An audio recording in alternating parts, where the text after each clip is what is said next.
Hello and welcome back to Tales of Lumin. Today we are talking about Hearthstone's Grand Tournament expansion. We're going to be reviewing all the class cards that are coming our way when this expansion launches within the next week or so. I don't even know exactly when it's coming. Some people are saying it might be coming tomorrow or the next day, this week.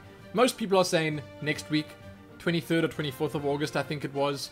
Someone did some fiddly stuff with their Windows calendar, set their date ahead a little bit and saw that the packs unlocked on a certain day. Next week would make more sense. Then this week, Blizzard could do some fun and interesting stuff with Tavern Brawl and Arena by allowing us to have access to the new cards in that. I would enjoy that. I would quite honestly enjoy that, but we'll see. Okay, we'll see. For now, we're going to start looking at Druid cards, then we're going to move on to Hunter, Mage, Paladin, Priest, Rogue, Shaman, Warlock, and Warrior. In that order. I think it's actually alphabetical. Okay, that's the order my folders are in. So if you're looking for a certain class, I'll put some timestamps below, and then, you can find it there. Enjoy. First card. Druid of the Saber. This is a common. 2 mana, 2 attack, 1 health. Multiple choice. Choose one. Charge, or +1/1 in stealth. I think it's pretty good. I mean, this is a common, so you should probably not expect too much from it, but you get to, for 2 mana, put a 3/2 with stealth on your board, and correct me if I'm wrong, but I don't think there are any 3/2s with stealth in the game at the moment. So this one's unique to Druid. Am I wrong? I mean, I know there's a couple of 2-attack stealthers, and then there's the Panther, that's 3 mana for a 4/2. There's obviously the Gilban Stalker, which is a 2 mana 2/3, not 3/2. So I mean, that's pretty decent. 2 mana for a 3/2 is not bad. Or the Charge, which could potentially help you with board control. I mean, I don't know. A 2/1 with Charge for 2 mana is not amazing. It's not great, but it could be helpful. It could be useful, especially if you're playing like a token Druid deck or something, because then you might have other means of buffing this up or having it be buffed up when it hits the board. It's a decent card. At least I like it. I'm a huge fan of these multiple choice cards. And speaking of multiple choice cards, the next one is Living Roots. Also, multiple choice. 1 mana, choose one, deal 2 damage or summon 2 1/1 saplings. Also a common, pretty good as well. I mean, it probably won't see that much play, but I can see this fitting into certain decks. Like again, token Druid. Imagine for a second you've got a Violet Teacher on the board, you play this, it summons a 1/1 Apprentice, and summons 2 1/1 saplings. Then after that, you play Power of the Wild, you give them all +1/1. You've got a pretty stacked board, right? I think that's pretty okay. And with Druid, having these little tokens is super valuable, because obviously Savage Roar becomes that much better if you've got more on the board. Keep that in mind. So this is actually not a bad card. You could also consider the fact that it can work nicely with Auctioneer, or Gazlowe, or Antonidas, if you want to use Antonidas in your Druid deck. Next, 4 mana. This is the Windwalker, 4/4. Battlecry, give a friendly beast +3 health. So, they spoke a little bit about the fact that they're trying to push Druid towards using a, like, hybrid beast deck. I don't know how that's going to work. It's now possible, as a Druid, to actually make a deck that revolves around using beasts. It's very interesting. Okay, and this is one of the cards that they added to assist in that push. 4 mana for a 4/4 is not amazing, but giving a friendly beast 3 health is okay. I mean, Priest have that other silly mech that's 5 mana for a 5/5 with a similar effect on mechs. I suppose this is only fair. I think that's a rare though, I'm not entirely sure. Anyway, it's okay. This is not a beast or anything like that itself. It's just here to assist beasts. Speaking of beasts, Savage Combatant. 4 mana, 5/4 beast. It's a bear. It's a feral druid, a guardian druid. There's a difference now. So, its ability is Inspire, give your hero +2 attack this turn. That's actually pretty good. I think it's nice because you get to play this, say, on turn 4 or whatever. It's a big body. for 4 mana. I think most people prefer the stats to be flipped. So it's currently a 5 attack, 4 health minion. Most people would prefer a Yeti. A 4 attack, 5 health minion. I don't know, because obviously a lot of cheaper minions can maybe trade up and more health is usually better. But the Inspire effect is something that actually makes Druid's hero power much more useful, because if it gets 2 attack, and Inspire, for those that don't know, it activates whenever you use your hero ability. So if you're a Druid, usually you get a 1 attack on your hero when you use that hero ability. If you have this out, instead you have 3 attack plus 1 armor. 3 attack is... it's like a medium-sized weapon. It's like a fiery war axe. Plus the 1 armor. For 2 mana. That's actually okay, right? And this is a rare, so I guess you can see the cards getting slightly better. Next. Darnassus Aspirant. This is one of the cooler cards. This is 2 mana for a 2/3. And its battle cry is gain an empty mana crystal. Okay, and then its death rattle is lose a mana crystal. So this is actually crazy good in my opinion, because this will allow you to ramp up so fast as Druid, and if it's not removed immediately, you can silence it yourself or make use of that mana crystal before it's destroyed, and then either way you look at it, gain an advantage. It's a strictly, I would say, better wild growth in many cases. I mean, I guess you could see it as an anti-aggro wild growth, because if you're playing against something like an aggro deck, they're obviously going to want to target this instead of your face. So if they do target this, you don't lose that much. You lost a mana crystal that you never really had. If they don't target it, you could be swiping in the next turn. Think about that. So you play this on 2, instead of having 3 mana, you'll have 4 mana the next turn, you swipe, they're dead. They are dead. This is a good card. I think this is a good card. I am not really qualified to put a stamp of approval onto anything, but I like it. I really do. Knight of the Wild. This is the next card. 7 mana for a 6/6. Whenever you summon a beast, reduce the cost of this card by 1. That's not bad. I saw them playing this, Frodan and Ben Brode, in a couple of games, and it seemed good. It seemed okay.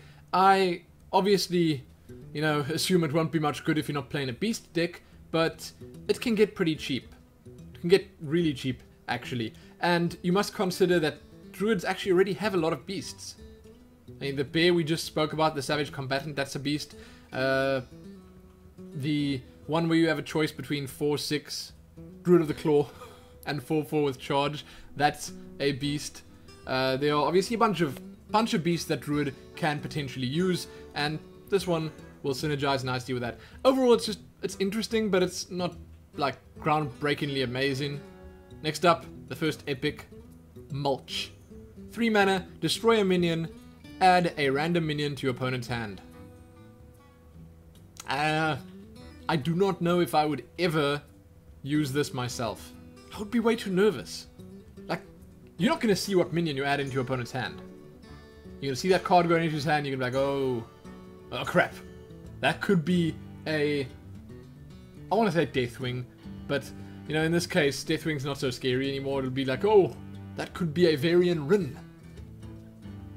Could be an Aviana. We're going to talk about that in just a second. It could be anything.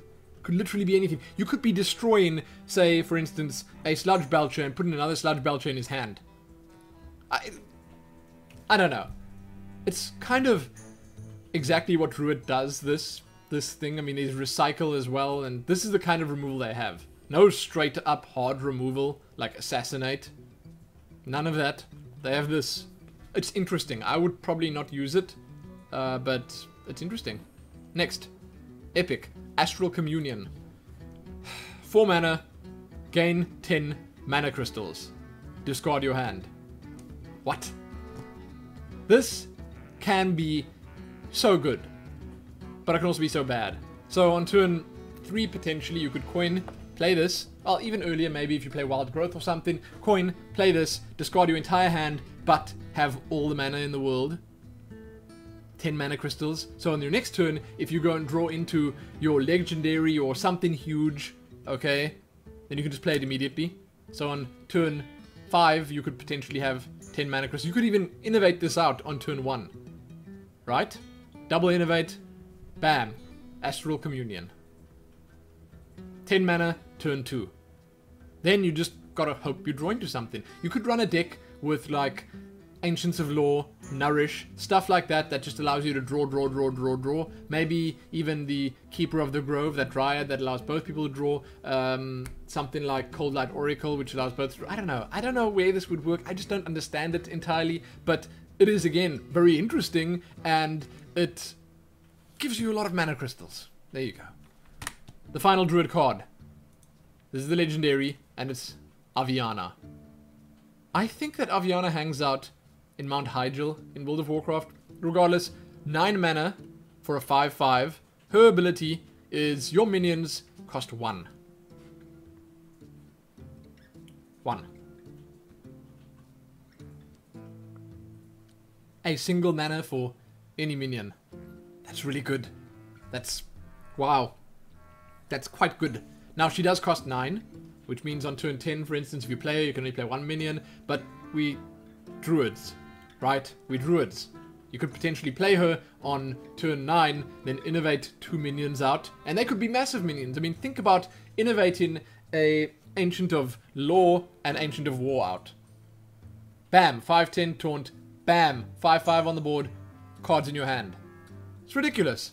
Really good legendary. I think it will obviously not fit in all decks. I mean, it's a bit slow, it's only a 5/5. Whatever. Still fun. Still cool. It's a unique effect that we've not really seen before yet. And it could potentially make for some pretty devastating late game play from Druid. I like it. I like it a lot. The art is also pretty damn amazing. Next class. Hunter. I'm excited about the Hunter cards. I am most excited specifically about this card. Brave Hunter. 1 mana for a 2/1. Inspire, if your hand is empty, deal 2 damage to the enemy hero. So basically, this makes your hero power deal 4 damage instead of just 2. And it's a straight up Face Hunter card. I like it. Okay, I played Face Hunter recently, I think last month. I played quite a lot of Face Hunter just because I wanted to test it out, see how easy / hard / annoying it could be.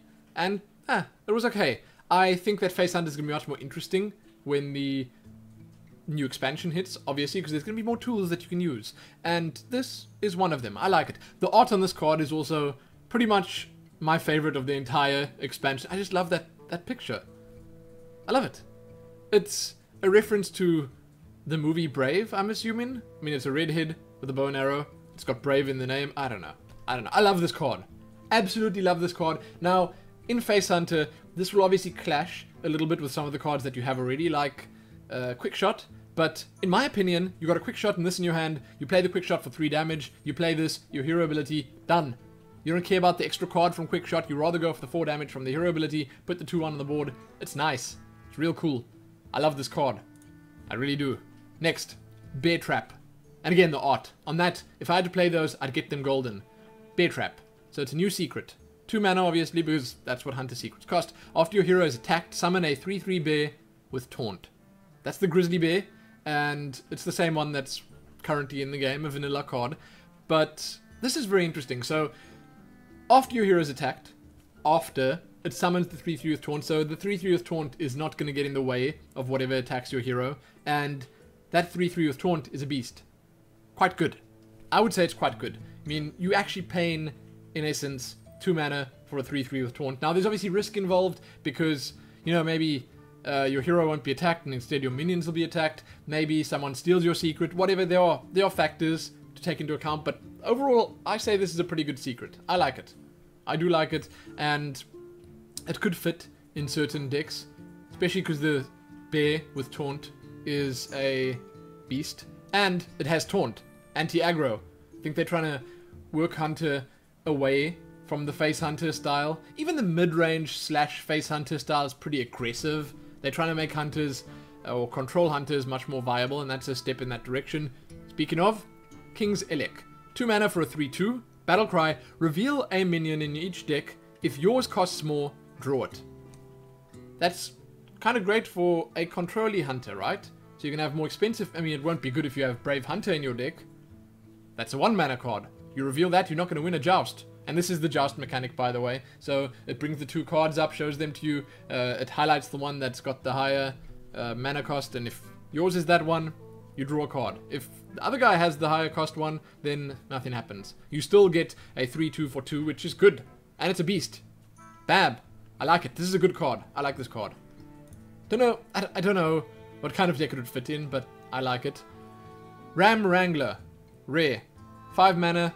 Battle Cry is, well, 3/3 first. Battle Cry is, if you have a beast, summon a random beast. Sounds good. I mean, sounds good. Seems good. Is it good? I don't know. I mean, there are stats that you can look at. I've seen on the Hearthstone Reddit, people worked all of this out. They said that you've got a X percentage to draw something good, to make it worth your while, to get value out of this card. And I think that percentage was reasonably high. Reasonably. But like most of Hearthstone, it's probably 50%. You get a 50% chance to get value out of this card. I think most people in Hunter would not play this because it's pretty expensive and it's only a 3/3. So if you get unlucky, I don't know. If you're comfortable putting your fate in the hands of the RNG gods, then okay. Next, Power Shot. This is a spell, 3 mana, deal 2 damage to a minion and to the minions next to it. It's like a cleaving shot or something. I don't know. 3 mana for 2/4/6 damage. That's okay, right? And it's a spell, which is very important, so you will see why in just a second. There's another spell that it would synergize with quite nicely. I kind of like it. Again, it's an anti-aggro tool. I'm going to like most of the cards in this expansion, in case you didn't know. These are my opinions, my impressions of these cards, so most of them will be positive, because that's just how I roll. But I mean, I like it. I think it's nice. It's obviously still 3 mana. By turn 3, 2 damage might not be enough. That's something to keep in mind.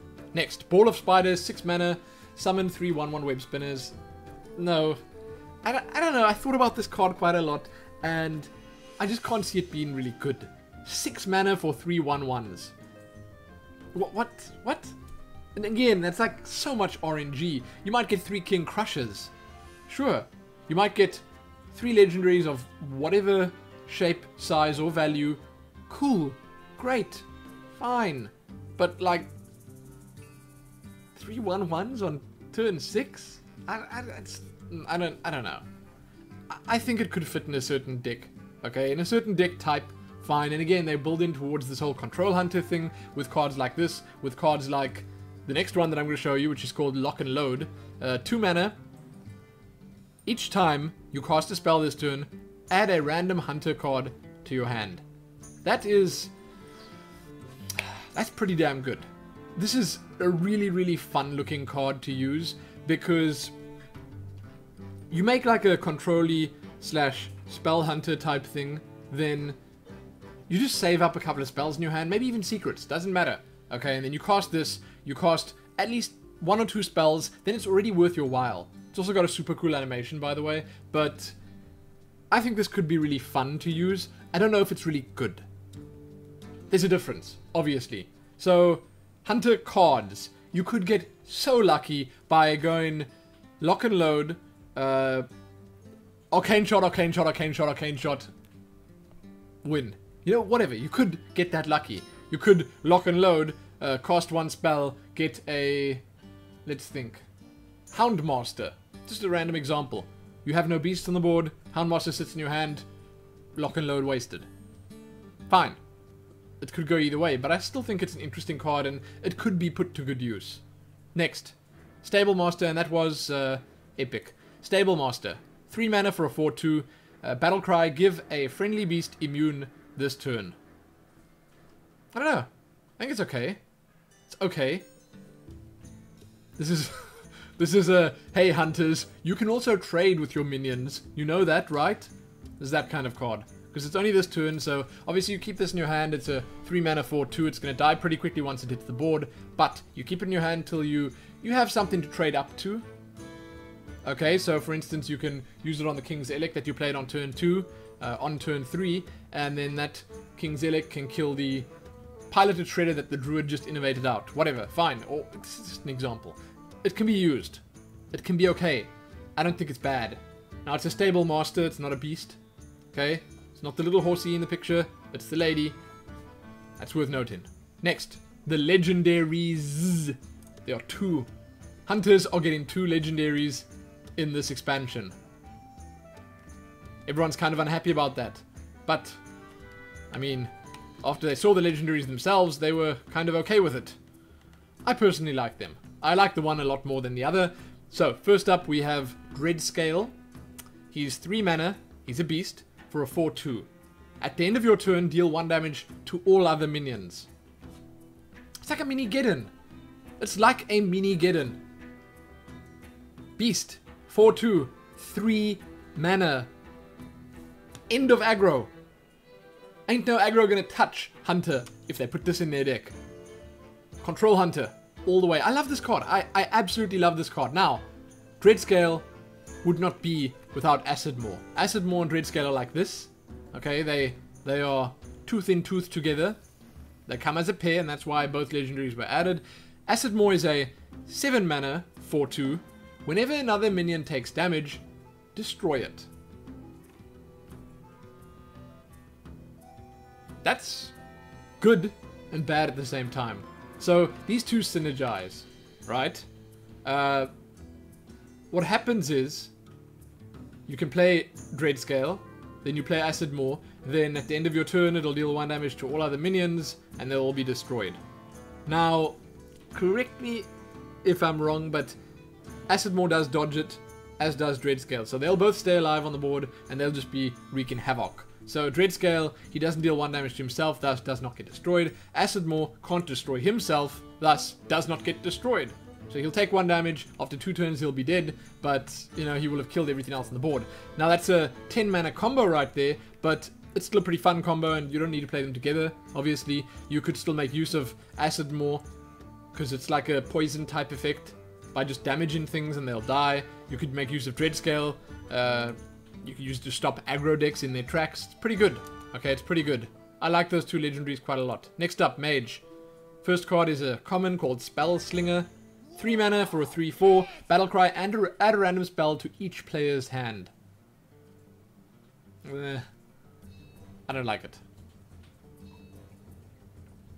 I don't like it because it's random.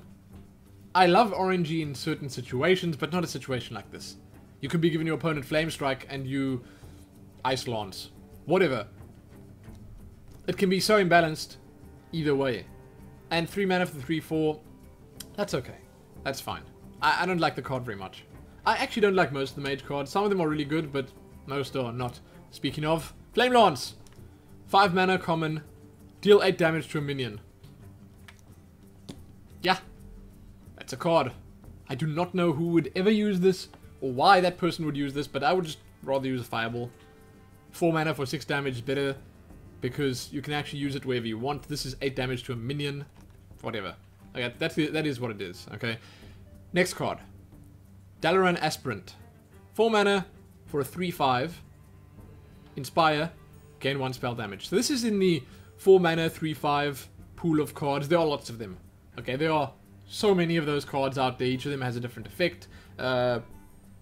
This effect is okay. Every time you use your hero ability, it gains +1 spell damage. It's okay. It's not amazing, it's not great, it's okay. That's all I have to say about this. I don't know if many mages use this, because mages don't really value spell damage all that much. Sure, Malagos is one thing, but that's like 5, bam, done. But you don't really need it. You don't need 1 spell damage when you use your hero ability. I don't know. Maybe when you make an Inspire deck, this is this kind of thing you could consider. Possible. Next up. Rare Effigy. This is a new secret. 3 mana, obviously. When a friendly minion dies, summon a random minion with the same cost. This is pretty good. Okay, it's pretty good and pretty bad, because again, it's a bit random, but at certain cost ranges, this becomes much more valuable.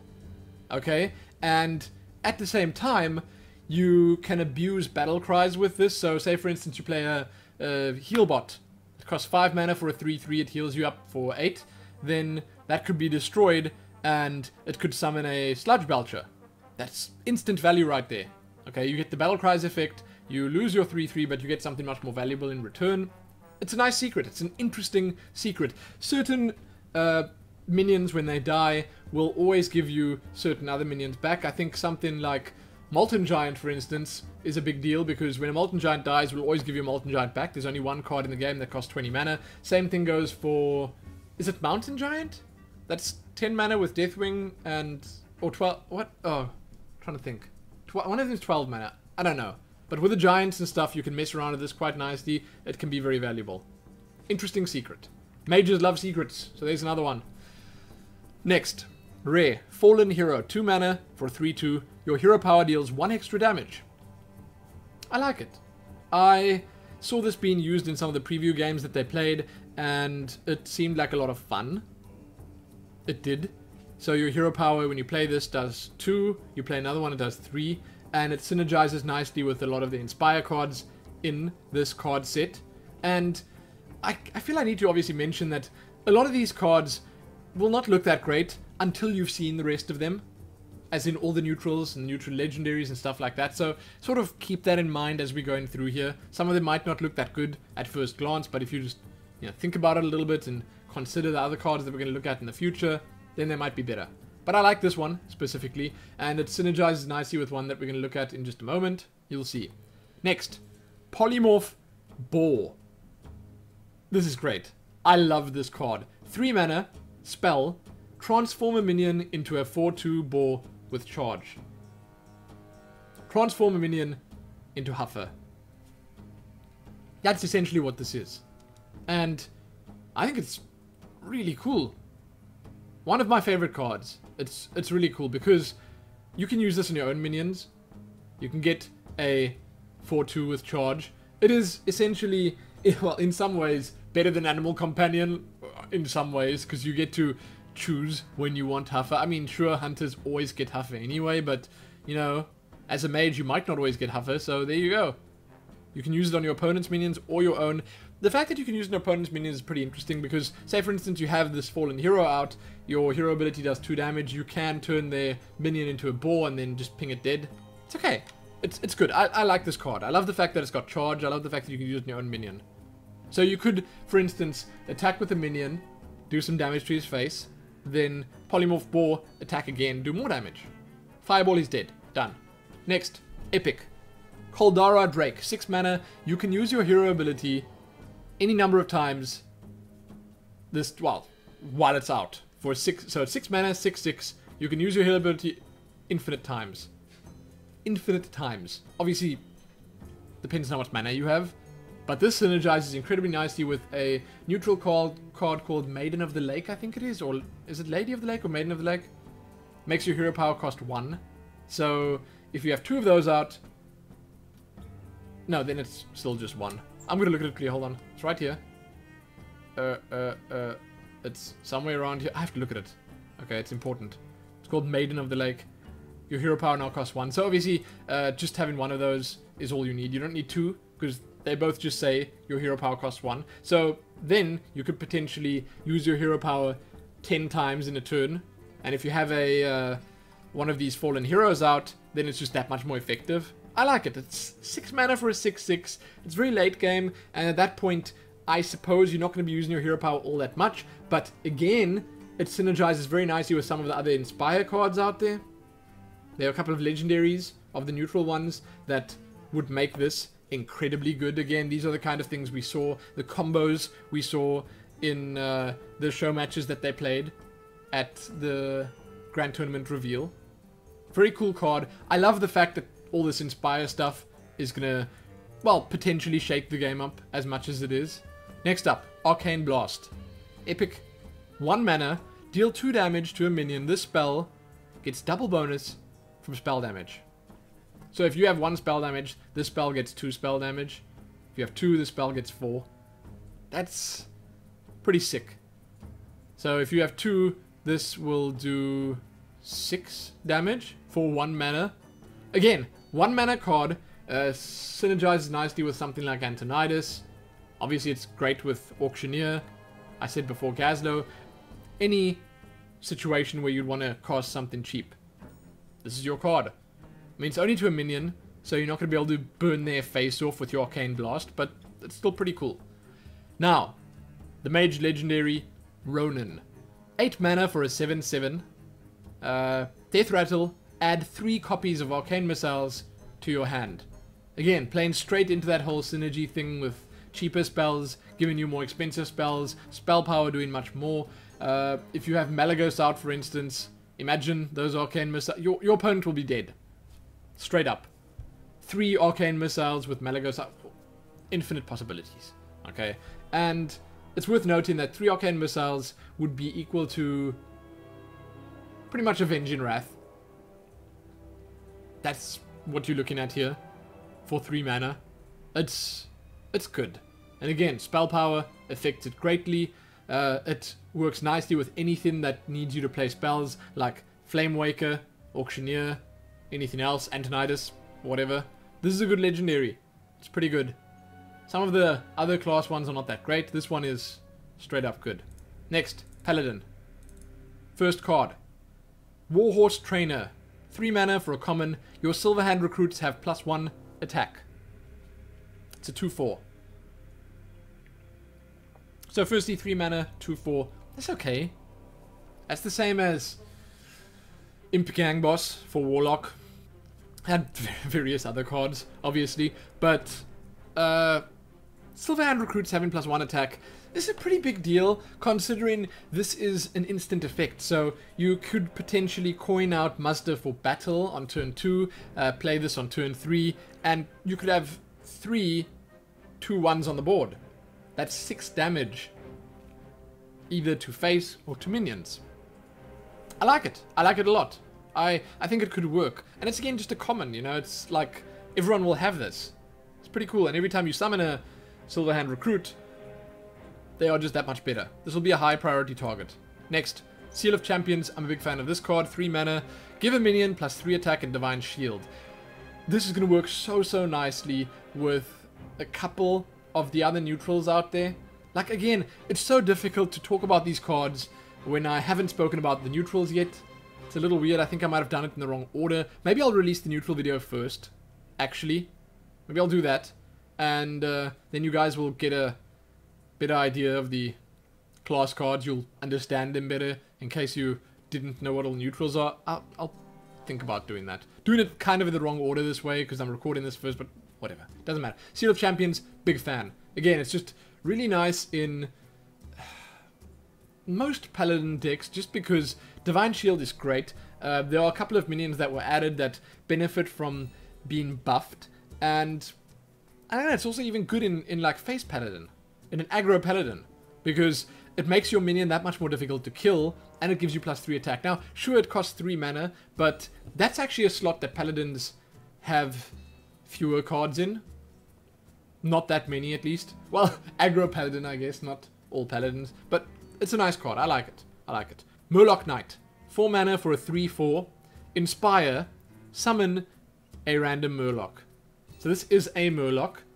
And whenever you use your hero ability to summon a 1/1, you also get a random Murloc. You could get another Murloc Knight. You could get a Murloc War Leader. You could get the legendary Murloc with Charge. Any Murloc. It could be that crappy 1/1 Murloc. Okay? This would obviously work best in a Murloc deck, but you know, in a regular Paladin deck, it's also okay. I mean, it could be 4 mana for a whole lot of value. Keep in mind, however, that Murlocs are not all huge. Most of them are pretty small, so Next, 5 mana Tuskar Jouster. This is for a 5/5. Battle Cry. Reveal a minion in each deck. If yours costs more, restore 7 health to your hero. That is quite okay. Again, it fits nicely with Control Warrior, Control Paladin, not Warrior. Every time I think of Control, I just think of Warrior. I think that's a standard reaction to Control. Anyway, the battle cry is good, but again, it's a bit random. Like, I think there was a survey, statistical analysis type thing done, not a survey, where they worked out that it's just above 50% chance regardless of what you're doing, like, in the current meta. Now, sure, if the meta shifts to a more control-based meta, a slower meta, then you will have a much worse chance. But right now, it's an average chance. If everyone's still playing aggro, then you'll have a good chance. I don't know, it's luck-based. But 7 health is really good if you consider the Antique Heal bot for 5 mana also gives you 8 health, but it only gives you a 3/3 body. This gives you a 5/5. Either way, you're still getting the 5/5 for 5, which is okay. It's okay. Next up, Argent Lance. This is a rare. 2 mana for a 2/2 weapon. Battlecry, reveal minion in each deck. If yours costs more, get 1 durability. I don't think this is very good. It seems really bad, actually. Correct me if I'm wrong, but like, most weapons are better than this. Coghammer. You give a minion Divine Shield and Taunt. It is immediately, as it comes, a 2/3 weapon. It's only 1 mana more. Much more valuable. I don't know. I mean, if it was 1 extra attack, then it would still be really bad. I'm trying to... what? No, hold on. Because, I mean, 1 extra attack would be a 3/2, and that would be a Fiery War Axe, which wouldn't need a Joust to be a 3/2. So I don't like this card at all. It's bad, but maybe there's some way of making this work. Maybe it's for the pirate decks that you need lots of weapons in. I don't know. Next, Competitive Spirit. This is a new Paladin secret, so that means it costs 1. When your turn starts, give your minions +1/+1. That's interesting. That is the only secret in the game that can trigger on your turn. That does trigger on your turn, that your opponent can't pop early. And it's really good. I like it. I think this is going to be in many a Paladin deck. I honestly think that this will fit well in, well, mostly the mid-range and aggro Paladins, but it'll also be good in, well, others. There are some cards in this set that are already making secrets and spells that are slightly cheaper, more valuable. This is one of those. Secret and it's a spell. I like it. I think that I'll probably put this in my aggro Paladin, for sure. I think you could make a secret Paladin as well. You'll see why in just a second. But it's a good card. It's a really good card. Next, Epic. 6 mana, enter the Colosseum. Destroy all minions except each player's highest attack minion. That's... I don't know. Like, if you're playing a control-based Paladin and you're planning on only having like 1 minion or 2 minions at most on the board, fine, this could be okay. But otherwise, like, I just don't see how this would be good. I don't know. It's an interesting design. It's really interesting. Again, you have some control over what gets destroyed and what doesn't, because you're Paladin and you have things like Eldor Peacekeeper and whatever. But I just don't know. For 6 mana, Paladins kind of needed something to clear the board later on. This could be that, but you're basically leaving their most powerful minion when you use it. So, I don't know. Yeah, I don't know. I'm in 2 minds about this one. Next up, 6 mana for a 6/6. Mysterious Challenger. This is an interesting battle cry. Put 1 of each secret from your deck into the battlefield. Think on that for a moment. If you have, like, all the secrets in your deck... Well, no, you shouldn't put all of them in there. So maybe you run in Noble Sacrifice, Avenge, Competitive Spirit, and, let's say, Redemption. Say you're running those. You're not going to put Eye for an Eye in your deck. Repentance is not that great. But you could potentially get 4 secrets, 4 cards in play.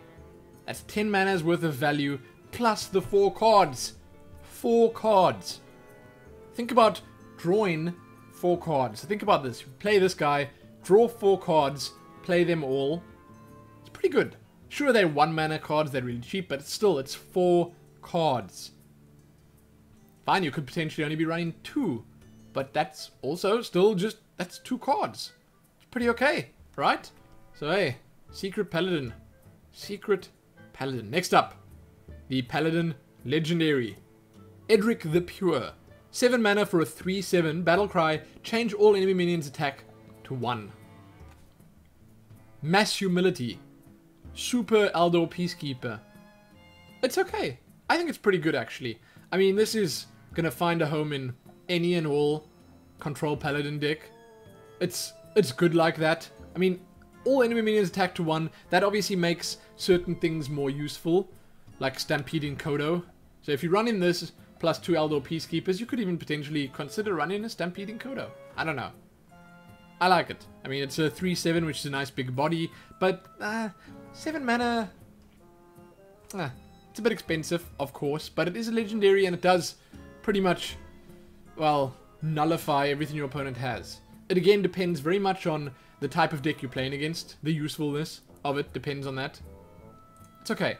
I guess as a paladin player, I would have preferred something else, but that is pretty good. I mean, I might, given all the cards that were given to paladin now, consider playing a more control type paladin just for fun. It might be more fun.